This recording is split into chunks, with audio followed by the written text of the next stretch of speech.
Hello guys, welcome back to my channel Rafi Chess. Today we're analyzing the game that broke me through 1500 on chess.com. This game was played live on TikTok. I'll soon also be live on YouTube and Twitch, so stay tuned for that guys, and let's jump straight into this game. So guys, the game starts with e4, e5, and I'm playing as black. He brings the knight out, so I do the same. He brings his bishop out and I bring my other knight out. Then he plays d3 and he does knight e2, where he actually should have played knight f3 and attacked my e5 pawn. So I play d5 because I think that after captures, knight captures, bishop captures, my queen can capture. That's what I think. But in reality, once he captures and my knight captures, I'm just down a piece because my queen can't capture, since the piece that's going to be on that square will be defended by either the bishop or the knight. So I'm down a piece. But I'm like, okay, whatever. I'm going to still try win this game. So I play knight a5 to try put pressure on his bishop. He just brings his knight back to defend it. So I bring my queen out. I'm just trying to put more and more pressure on him. Try and activate my pieces as much as possible. So I attack the g pawn. Although it is defended by his knight, I'm threatening to capture the knight, and then once the bishop or the pawn captures, to take the g pawn. So he castles. I play bishop h3. He brings his knight to block the pin that I had on his king, because when I play bishop h3 he can't capture since my queen is on the same line as his king. So he plays knight h3. Now he is threatening to capture because there's no longer a pin. So I bring the bishop back. He brings his knight in and my queen is attacked at the same time. And the only square I can go to is the d8 square, which also protects the c7 pawn, as he's threatening to capture and fork my king and my rook. So I do that. He brings his rook over to the same file as where my king is, so I castle.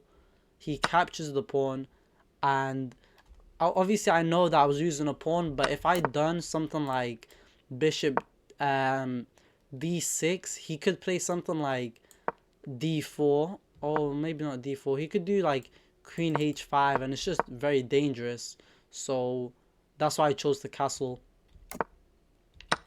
So he captures the pawn. I play bishop d6, trying to put more pressure on his king, trying to activate my pieces as much as possible. And I bring the queen out again, except he just brings his rook back down. And again, my queen, the only square it can go to is the d8 square, so I bring it back. He brings his bishop out to attack my knight, so I bring that back as well. I'm trying to reroute my pieces over to the king side so that I can try and checkmate him. So he does c3. I bring my king to h8. The reason I done king h8 is so that I could push for f5. But the reason I couldn't push f5 before is because if I pushed f5 now, he could do like knight f6, and this would become with a check. And so yeah, so to avoid that, I play king h8. That way when I push f5 there's no knight f6 check. Instead, if he does knight f6, I can just win it with my queen. He does bishop b5, so I play f5 now, which is my plan. He brings the rook back and then I push for f4. He brings the knight over and then I continue with f3. The reason that I'm pushing this pawn is so that if he takes this open g file, I can use it to put my queen on it and try to attack his king. Like, let's say his bishop or his dark squared bishop wasn't there. If I could do queen g5 and he, let's say, moves the king, as you can see, we'd be winning because we could win the knight and stuff like that. But obviously his bishop is there, so we couldn't play that. Instead, he captures my dark squared bishop. I capture back, and then he captures the other piece. So he's probably thinking, because he's up material, that he should just trade down pieces, which is of course a very good idea.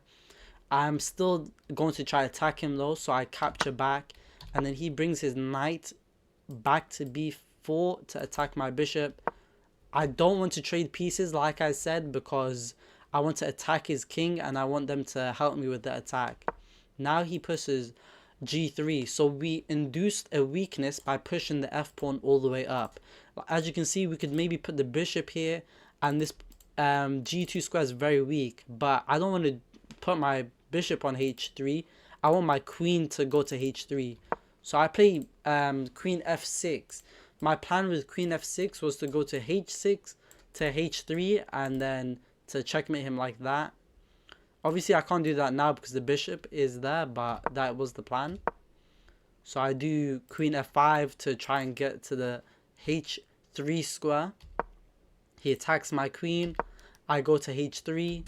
We trade rooks, and he does queen f1, which is a brilliant move because it's the only move that prevents my queen from going to h2.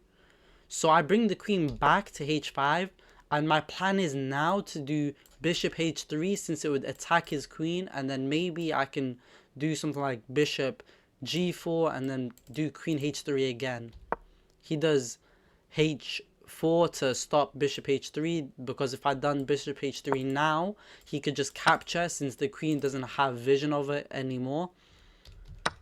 So I do g5, and when I done g5, it was actually a mistake because I thought that the bishop would just take it and that I would be down a pawn, but it's in fact the best move in this position, and I played it accidentally. So I do rook f5 now, and my plan is to sack my rook for the bishop and then to play either bishop h3 or queen h3. So he does rook e1 and I sack the rook. He captures and I play bishop h3 now. And this move is actually really good because if you pay attention, the queen has no squares it can go to because this pawn is on d3. It actually prevents the queen from escaping. So his queen is trapped.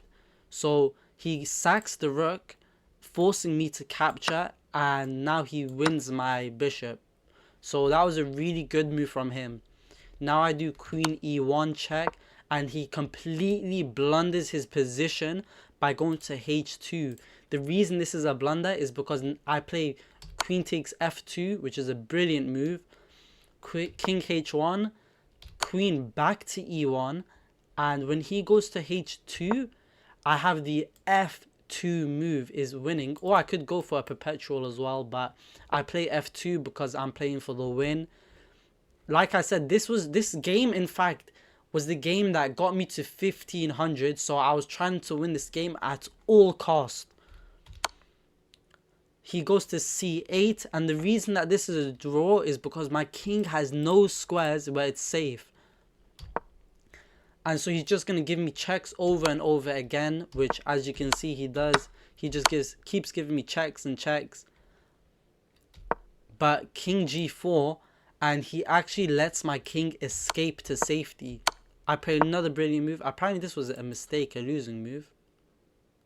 Wow, knight c2. I didn't even know this in the game, but knight c2 and I would have lost my queen. He didn't play it, thankfully. So I play king d2, and after he does queen f3 check, I just block. Or I don't block, but I block here, and that's it. He has no more checks to give me. So he does queen h1 and I promote to a queen. He can't even capture because it comes with check. So queen g2 is forced, and queen takes on g2 is actually checkmate.